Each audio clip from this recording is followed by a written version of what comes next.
My mom mocked my dad for years, until he quietly served divorce papers at their anniversary dinner. What followed left the whole family speechless. I'm a metal fabricator. I spend my days bending steel, cutting aluminum, welding pieces together until they become something functional. Something strong. I learned early that metal only breaks when you don't respect its limits. Push too hard, too fast, and it snaps. My father taught me that. Last Sunday, I watched my mother break him again. We were at my cousin's engagement party. 50 people crammed into my Uncle Roy's backyard, everyone pretending his catering business wasn't hemorrhaging money. Mom had Dad cornered near the drink cooler, her voice carrying over the music. Rowan's been trying this new diet, she announced to her circle of wine friends. Lost 3 whole pounds in 2 months. At this rate, he'll be attractive by the time he's 80. The laughter hit like hammers on sheet metal. Dad just stood there, holding his beer, that practiced smile frozen on his face. The same smile I'd been seeing for 15 years.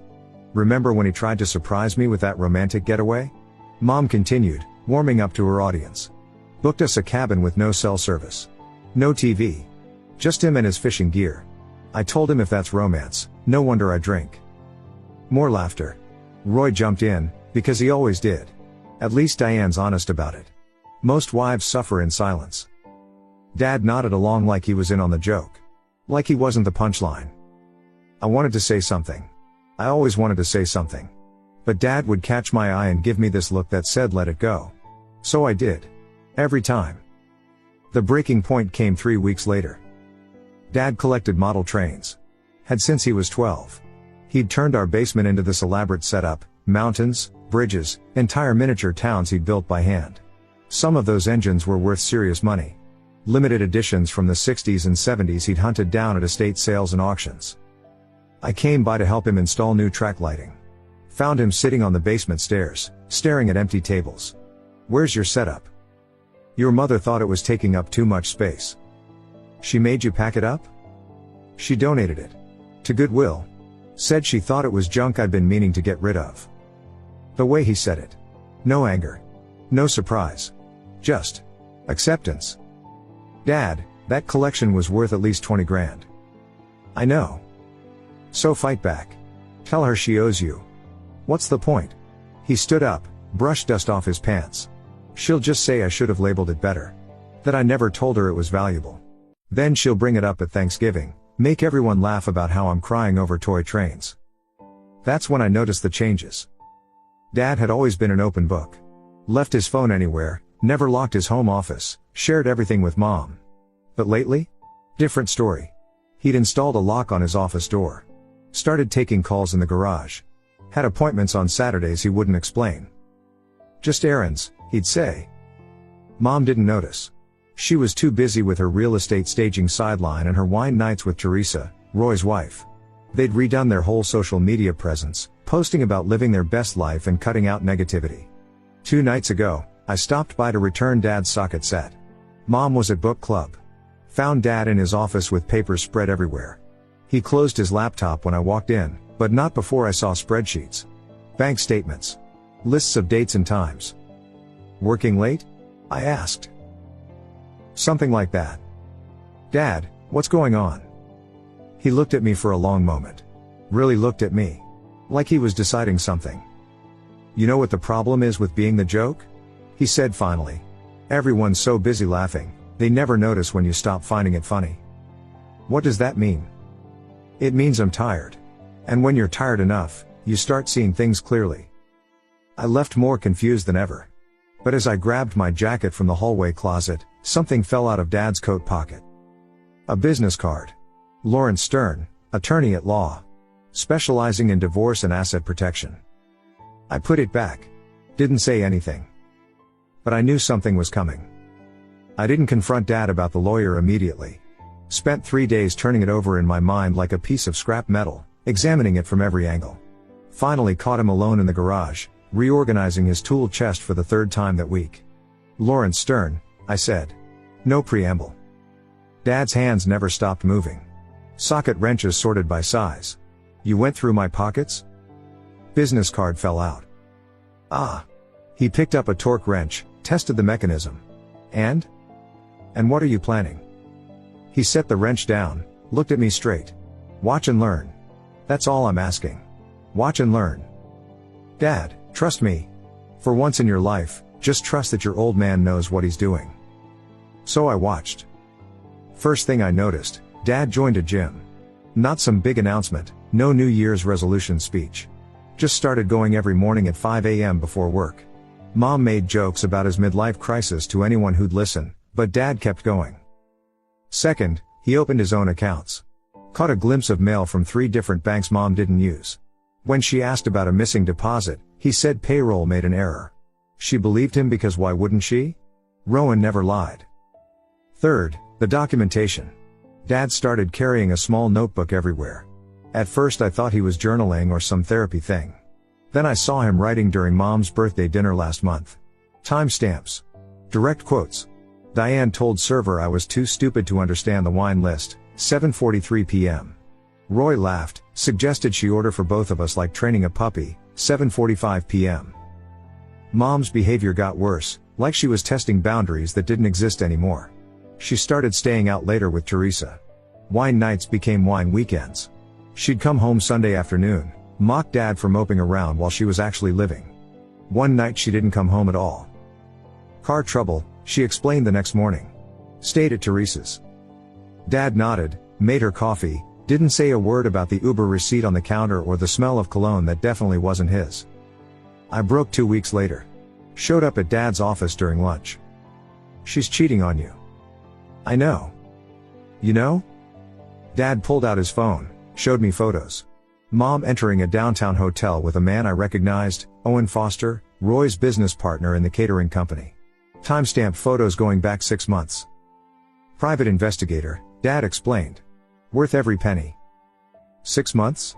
You've known for 6 months? Actually, 2 years. But I've had proof for 6. My head spun. Why haven't you confronted her? Because when you strike once. You make it count. He put his phone away. Your mother thinks she's playing chess while I'm playing checkers. But she doesn't realize I'm not even at the board anymore. I'm building something else entirely. Which is freedom. Clean, legal, complete freedom. The anniversary party invitations arrived that week. Mom went all out, country club ballroom, 150 guests, black tie optional. She spent hours on the phone with Teresa planning the menu, the decorations, the photo backdrop. 30 years of marriage, she said at dinner, not looking at Dad. We should celebrate properly. Show everyone how perfect we are. Dad agreed to everything. Even offered to pay for the upgraded bar package. That's unusually generous, Mom said, suspicious. 30 years only happens once, Dad replied. I started dropping by more often. Partly to support Dad, mostly to understand what he was doing. He'd turned methodical in a way that reminded me of working metal, measure twice, cut once, no room for error. Found him one evening in his office, multiple screens open. Bank statements, credit reports, property records. Is that everything your mother and I have built together? Or rather, everything I built while she took credit. He showed me account after account, asset after asset. She never paid attention to the details. Just assumed her name was on everything important. Is it? Dad's smile was different. Sharp. No. Not anymore. Before I could respond, he handed me a small black device. Recording equipment. Professional grade. I need a technical consultant. Someone who understands equipment. For the party. Dad, what are you planning? Justice. The kind that plays well in a ballroom. The recording equipment Dad handed me wasn't some cheap spy shop garbage. This was professional surveillance gear, the kind construction companies use to document job sites for legal protection. Micro recorders, pinhole cameras, units that could capture from 30 feet away in crystal clarity. Where'd you get this? Lawrence has connections. People who help document hostile work environments, abuse cases. This qualifies. Over the next 3 weeks, we became a collection team. Dad would text me addresses, times. I'd show up early, plant devices, test angles. Nothing illegal, only public spaces or our own property. But the picture we painted was devastating. First catch, Mom at lunch with Teresa and 2 other friends from her wine club. I was fixing my truck at the cafe parking lot across the street, recorder aimed at their patio table. Rowan's bonus check came in yesterday, Mom laughed. $15,000. Already moved it to my personal account. He'll never notice. Too busy playing with his tools in the garage like a child. What do you tell him? Teresa asked. That we're saving for retirement. He actually believes I'm planning a future with him. They laughed hard enough to turn heads. Second catch, Mom on the phone in her car, windows down, parked outside Owen's apartment. I was 3 spaces over, pretending to check my engine. No, he won't be a problem much longer. I've got Teresa's friend, Dr. Kemp, ready to sign off on cognitive decline. Depression, detachment from reality, inability to manage finances. 3 signatures and we can get power of attorney. Rowan's too beaten down to fight it. My hands shook so bad I nearly dropped the recorder. That night I confronted Dad with everything. Played him the recordings. Watched his face stay completely neutral. You knew about this too? Suspected. Now I have proof. He pulled out a folder, thick as a phone book. Want to see what 2 years of patience looks like? Inside, bank statements showing Mom had diverted almost $200,000 over 8 years.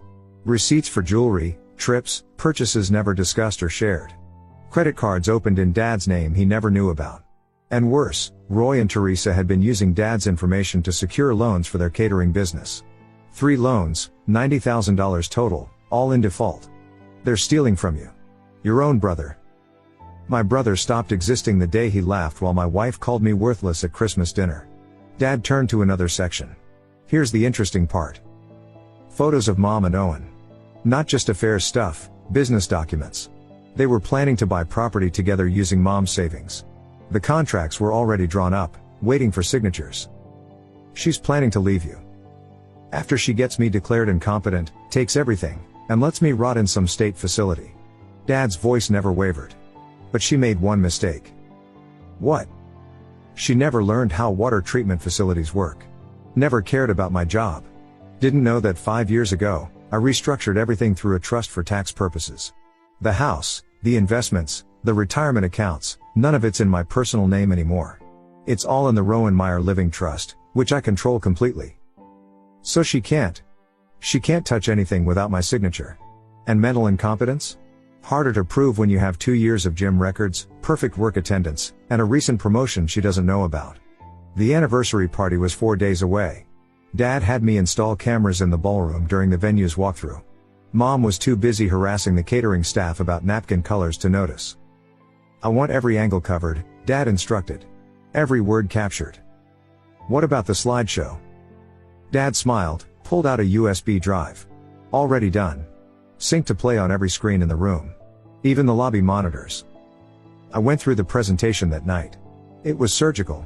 Every betrayal documented, every crime exposed, every lie revealed. Photos, audio clips, bank records, text messages. The final slide was Roy and Mom's recorded conversation about Dad's life insurance, discussing how a workplace accident would be tragic but profitable. This will destroy them. Yes, Dad said simply. It will. The night before the party, Dad called me over. Had one more piece of equipment. Another USB drive, this one black with red trim. This doesn't go in the slideshow. This is for after. What's on it? Insurance. The kind that guarantees they never come back. I started to look, but Dad stopped me. Not yet. Play it at midnight, 1 week after the party. Not before. Dad, what is this? His expression went cold. The difference between winning a battle and winning a war. The ballroom looked perfect. Mom had outdone herself, crystal centerpieces, white roses, gold accents everywhere. A stage with a live band. Professional photographer. Even hired someone to run a live stream for relatives who couldn't make it. She had no idea she'd equipped her own execution. I arrived early, checked all the cameras one last time. Everything recording, everything ready. Dad showed up in a new suit, actually looked good. He'd dropped 30 pounds, gotten a decent haircut. Mom didn't even compliment him. Try not to embarrass me tonight, was all she said when they arrived together. The first hour was standard family gathering theater. Fake smiles, air kisses, everyone pretending they didn't know everyone else's business. Roy worked the room like he owned it, Teresa hanging off his arm, both of them already 3 drinks deep. Then came the toasts. Mom went first. Took the microphone like she'd been waiting all night for her moment. 30 years, she began, already swaying slightly. 30 years with Rowan. You know what I've learned? That marriage is about patience. Endless, infinite patience. Uncomfortable chuckles from the crowd. Like when he proposed, she continued. So romantic. Got down on one knee at a gas station because he couldn't wait until dinner. Couldn't afford dinner, actually. But hey, I said yes anyway. Love makes you do stupid things. She was warming up now, feeding off the awkward laughter. Or our honeymoon. One night in Atlantic City.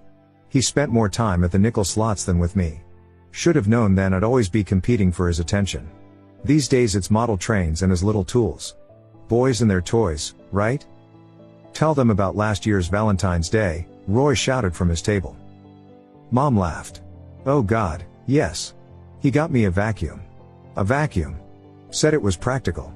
That's Rowan, practically romantic, romantically practical. The crowd wasn't really laughing anymore. Even Owen, sitting at a table with other family friends, looked uncomfortable. But seriously, Mom raised her glass. Here's to 30 more years of lowered expectations and separate bedrooms. That's when Dad stood up. Slow. Deliberate. Like he was unfolding. The room got quiet. Mom laughed nervously. Oh, does someone want to say something? This should be good. Dad walked to our table first. Picked up the envelope I'd been holding.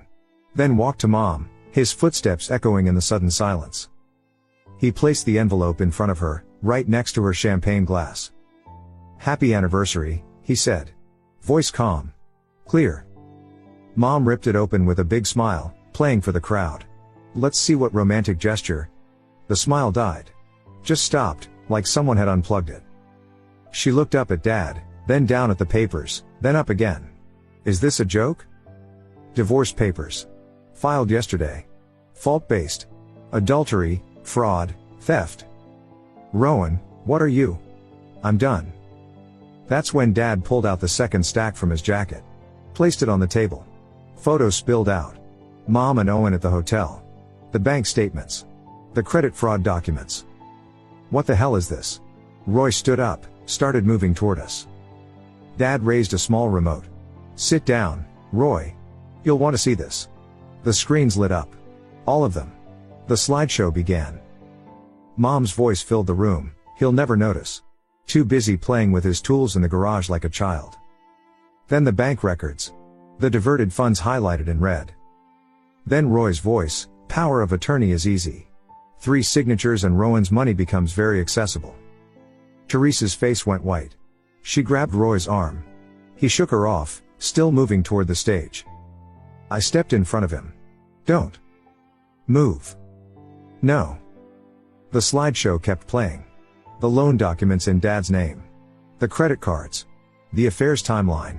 Then the insurance conversation. Mom and Roy, discussing Dad's policy, calculating payouts, mentioning how accidents happen in water treatment facilities all the time. Guests were filming with their phones now. The live stream was still running. Everything being broadcast to extended family across the country. Mom found her voice. You can't do this. I'll take everything. You'll take nothing, Dad interrupted. The house is in a trust. The accounts are separated. The assets are protected. Your lawyer can explain it to you.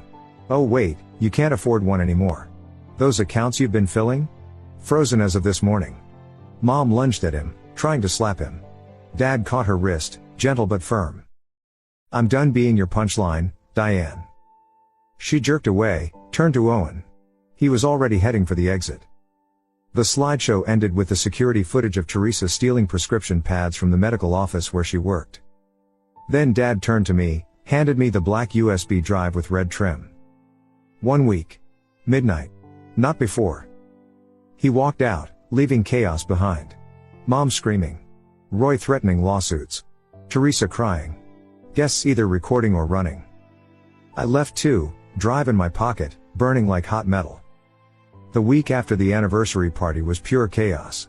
Mom tried everything, called me crying, then screaming, then begging. Showed up at my shop drunk at 2 a.m., pounding on the bay doors until I threatened to call the cops. Posted all over social media about Dad's mental breakdown and abusive behavior. Nobody bought it. Too many people had seen the live stream. Roy went silent, which was worse. Teresa filed for divorce on day 3. Owen disappeared completely, his apartment cleaned out, Phone disconnected, catering business partner nowhere to be found. Dad stayed at a hotel downtown. Calm. Methodical. Meeting with Lawrence every morning, handling paperwork, letting the legal system do its work. How are you so calm? I asked him over coffee on day 6. Because I already won.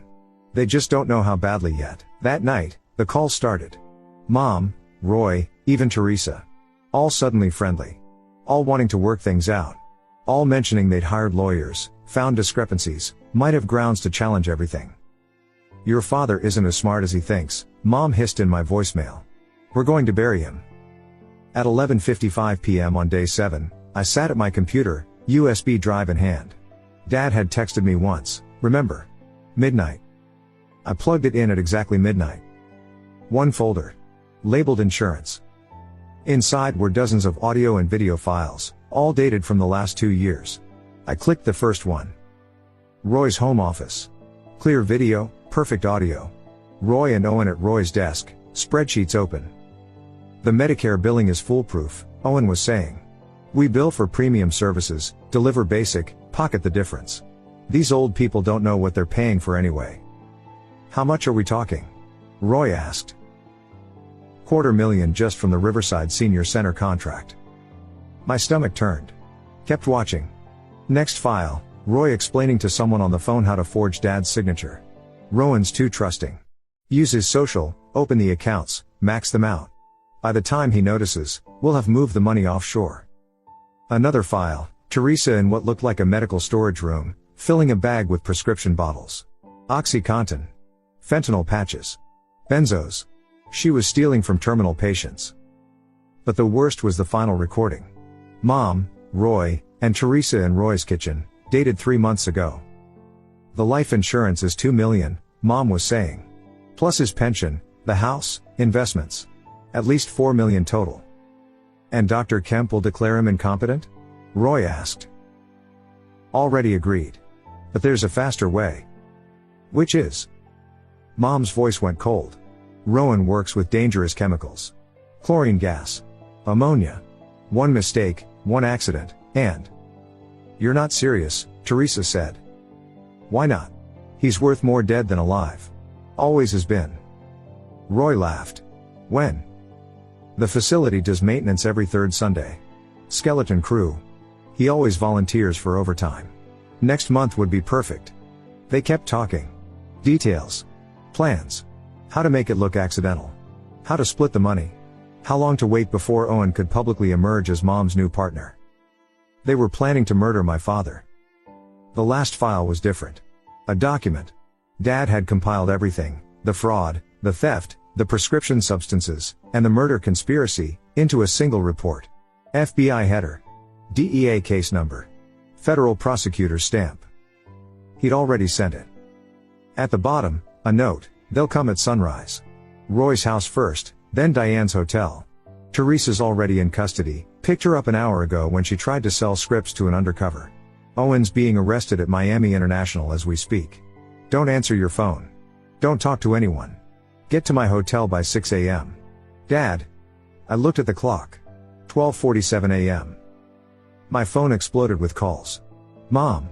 Roy. Unknown numbers. I turned it off. Drove to Dad's hotel in the dark, head spinning. Found him in the lobby, 2 coffee cups waiting. You knew, I said. You knew they were planning to destroy you. For 3 months. Why didn't you? Because attempting murder is 5 to 10 years.